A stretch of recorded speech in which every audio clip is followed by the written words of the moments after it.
Hey everyone, Dave from BC Bushcraft, and welcome to another video. I'm going to be making a really simple fire starter that is really awesome in wet weather conditions. There's multiple ways that you can do this type of fire starter, but I'm going to show the way that I do it. And first off, you need a few supplies to be able to do something like this. You need like a little container. You can get these things at a dollar store. They're quite useful for a variety of purposes, and they come in maybe packs of 3 or whatever. So you need some sort of small container. You need a tea light or some sort of wax or candle or something that you can melt, because that's going to glue this whole thing together.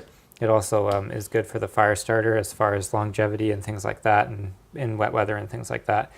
Next up, I have Western red cedar bark. This is kind of like the fabric of the fire starter that I make. And then I have fatwood shavings. Some fatwood chips, and then I have some like kind of fine fatwood dust, I guess Maya dust, I think some people call it, but it's basically just scrapings of fatwood as well. So let's get right into it. I like to start off my fire starter. I'll usually put a small layer of Western red cedar in the bottom of the tin or whatever you're using.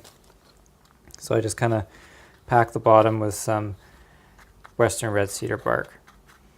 And I try not to fill it up too much, but just to get kind of a base layer of Western red cedar.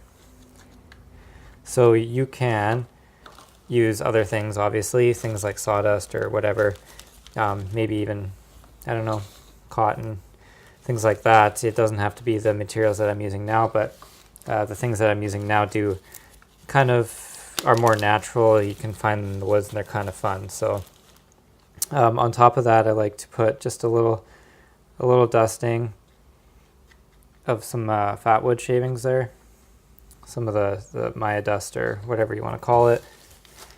Next up, I like to sandwich in the middle some kind of fatwood chips. These are a little bit, a little bit thicker pieces of fatwood that are kind of just chopped up from a knife or an axe, whatever you have.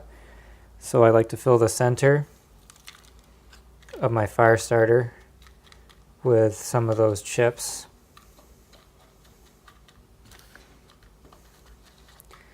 Something like that. You can kind of see it's like a bit of a cake that we're making here.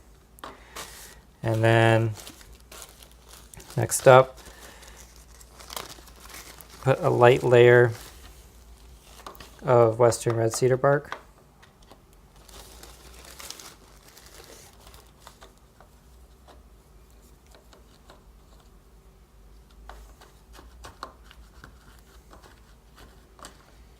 Like so.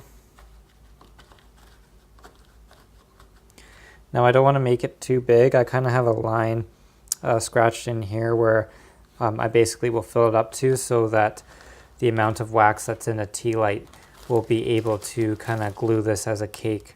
I wanted to use something that everyone could kind of judge how much wax I'm using in my fire starter. So if I filled this all up, the amount of wax in here wouldn't glue this whole thing together.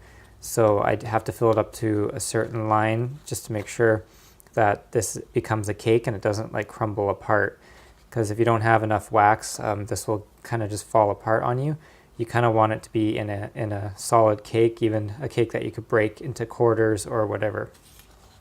So I like to put the bark on top of the chips of fatwood, and then on top of that, I'll put a generous amount of kind of the fatwood scrapings and shavings.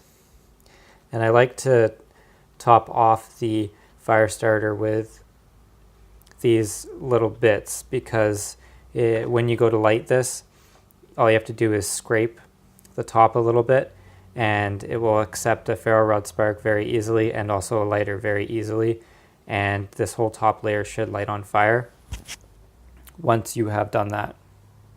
So that's the general kind of formula layer to my fire starter. So next up, what we have to do is we have to melt the tea light, and then we have to pour it into this container.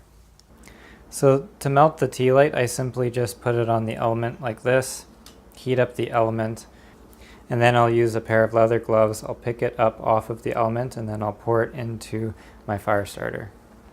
Okay, so the wax is all melted. I'll pick up carefully the tea light and then I'll just pour it evenly over my fire starter material.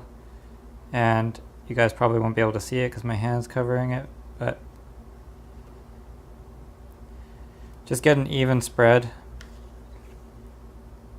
Make sure you get it to go around the sides so it comes out as a nice even cake.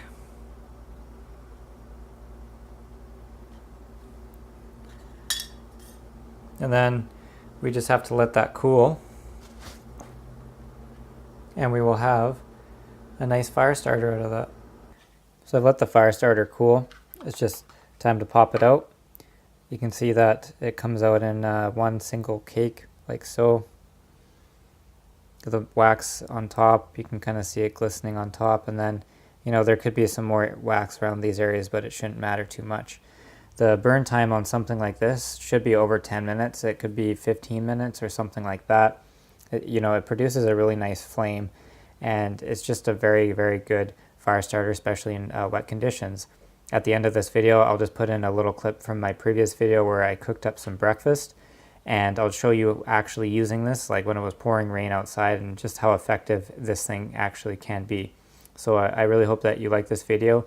Give this fire starter a try. It's super awesome and it works really well. And until the next video, I hope you guys have a great day. This is Dave from BC Bushcraft. Please like, please comment, and please subscribe.